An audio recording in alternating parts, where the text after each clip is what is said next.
আচ্ছা আবার বিসমিল্লাহির রহমানির রহিম।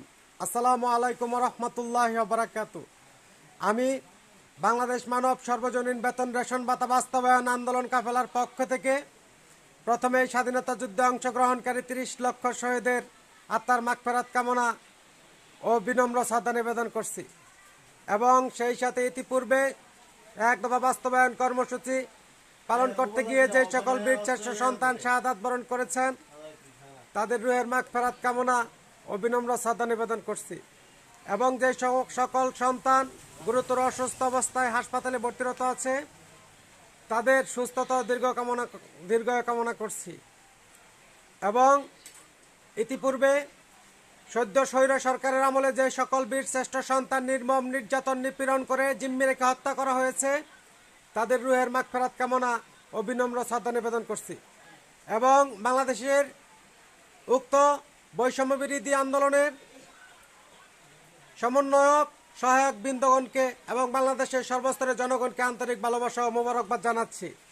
আমি বাংলাদেশ মানব সর্বজনীন বেতন রেশন ভাতা বাস্তবায়ন আন্দোলন কাফেলার পক্ষ থেকে অন্তর্বর্তীকালীন সরকারের প্রধান উপদেষ্টা প্রফেসর ডক্টর মোহাম্মদ ইউনূসকে আমি গত 4 আগস্ট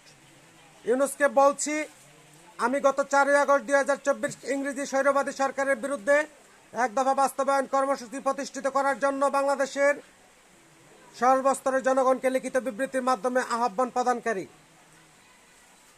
প্রদানকারী হয়ে বলছি, কোনো ছেলে মেয়ে নয়, সবার এক অধিকার বাস্তবায়ন করে নাগরিক সাধারণগণের রাষ্ট্রীয় সম্মানী বেতন রেশন ভাতা বাস্তবায়ন করার ও ছেলে মেয়ে নিয়ে কোনো বৈষম্য ও ভেদাভেদ নয় তা দূর করার, এখনই নাগরিক অধিকার বাস্তবায়ন করার আর কোনো বৈষম্য যেন না হয় তা প্রতিহত করার জন্য কঠোরভাবে নির্দেশ প্রদান করলাম।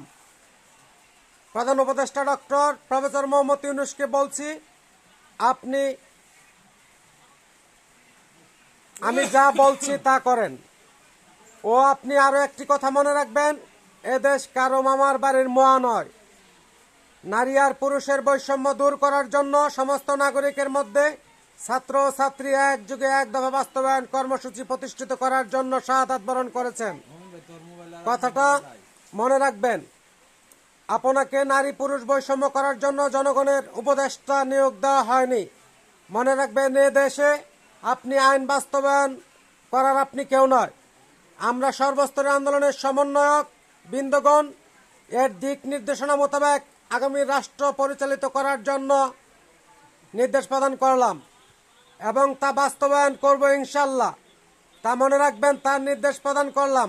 আর যদি জনগণ নতুন করে বৈষম্যর শিকার হয় আপনার কারণে, তার জবাবদিহিতা আমি আইন মোতাবেক জনগণকে সাথে নিয়ে আমি অবশ্যই নিব। কেন এখনো দীর্ঘ 1.5 মাস অতিবাহিত হয়ে যাচ্ছে বৈষম্য বিরোধী আন্দোলনের? কেন নাগরিক সাধারণগণের রাষ্ট্রীয় সাংবিধানিক মোতাবেক বেতন রেশন ভাতা বাস্তবায়ন করেননি তা জাতির সামনে সঠিক কারণ ও তার জবাবদিহিতা দিয়ে তার প্রজ্ঞাপন জারি করে জনগণের সামনে উপস্থাপন করার জন্য তার কফিয়ত তলব করে কঠোরভাবে নির্দেশ প্রদান করলাম।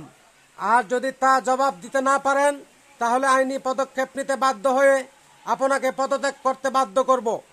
তার সঠিক জবাবদিহিতা ও কফিয়ত এ জাতিকে দেওয়ার জন্য কঠোরভাবে নির্দেশ প্রদান করলাম ও তা বাংলাদেশ সেনাবাহিনী প্রধান জেনারেল ওয়াকারুজ্জামান আপনি তা সঠিকভাবে পরিদর্শন প্রদান করার জন্য নির্দেশ প্রদান করলাম।